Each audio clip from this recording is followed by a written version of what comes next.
৮ উপজেলা, ৫ পৌরসভা ও ৭৭টি ইউনিয়ন নিয়ে পটুয়াখালীর ৪টি সংসদীয় আসন। ভোটার ১৪,৮৯,২৭৫ জন। এর মধ্যে নতুন ভোটার ৭৯,৭৫৪ জন। পায়রা সমুদ্রবন্দর কেন্দ্রিক বাণিজ্য, পর্যটন শিল্প, সামুদ্রিক মাছ আহরণে সম্ভাবনাময় পটুয়াখালী। তবে নদী ভাঙন, প্রাকৃতিক দুর্যোগ সহ রয়েছে নিত্যদিনের সমস্যা।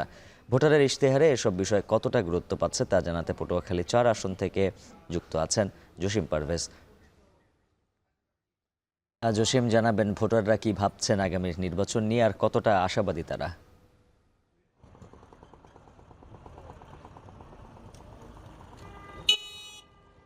উজ্জ্বল হাফিজ, আসন্ন ত্রয়োদশ জাতীয় সংসদ নির্বাচন নিয়ে মানুষের নানা ভাবনা।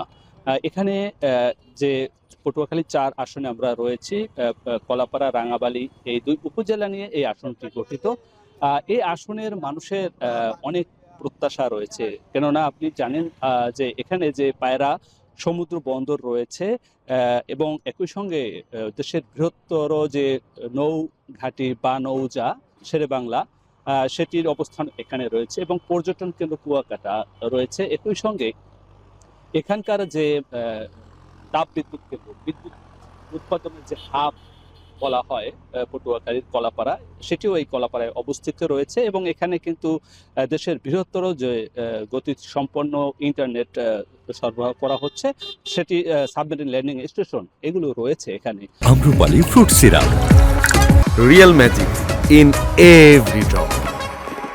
তো এখানকার অনেক সুবিধা রয়েছে, তার সঙ্গে অনেক সংকটও রয়েছে। যেমন এখানকার যে পটুয়াখালী জেলার যে সকল কৃষক রয়েছেন, তারা কিন্তু তাদের উৎপাদিত ফসলের ন্যায্য মূল্য পাচ্ছেন না। একই সঙ্গে এখানকার যে পটুয়াখালী আমরা ৪ আসনে অবস্থান করছি, এখানে কিন্তু নোনা অধ্যুষিত অঞ্চল। এখানে কিন্তু এক ফসল উৎপাদন হচ্ছে, আমন মৌসুমে তারা ধান উৎপাদন করতে পারছেন। এছাড়া যে তারা বছর ব্যাপী যে সবজি চাষ করছেন এবং অন্যান্য যে বোরো চাষ করছেন, সেখানে কিন্তু মিঠা পানি সংরক্ষণের যে খাল নাল রয়েছে, সেগুলো কিন্তু শুষ্ক মৌসুমে শুকিয়ে যাচ্ছে।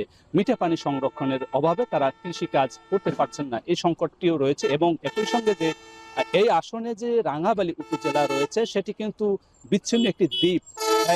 মূল ভূখণ্ডের সঙ্গে সেটিকে সংযুক্ত করার জন্য এখনো পর্যন্ত সরকারি বা অন্য কোনো দপ্তর থেকে উদ্যোগ গ্রহণ করা হয়নি এবং সেখানে কিন্তু স্বাস্থ্য সেবা নাজুক অবস্থায়, সেখানে হাসপাতাল নেই এবং যোগাযোগ ব্যবস্থা নাজুক এবং এখানকার যে পৌরসভাগুলো রয়েছে, সেখানকারও কিন্তু স্বাস্থ্য সেবা এবং যোগাযোগ ব্যবস্থা, ড্রেনেজ ব্যবস্থা অনুন্নত, এমনটি বলেছে ভুক্তভোগীরা। তারা প্রত্যাশা করছেন যে সরকার আসবেন, এগুলো সমস্যা সমাধানে, এই উপকূলীয় পর্যটন এবং মৎস্য শিল্প উৎপাদনে যে সরকার কাজ করবেন, তাদেরকে তারা বেছে নেবেন। সবশেষ।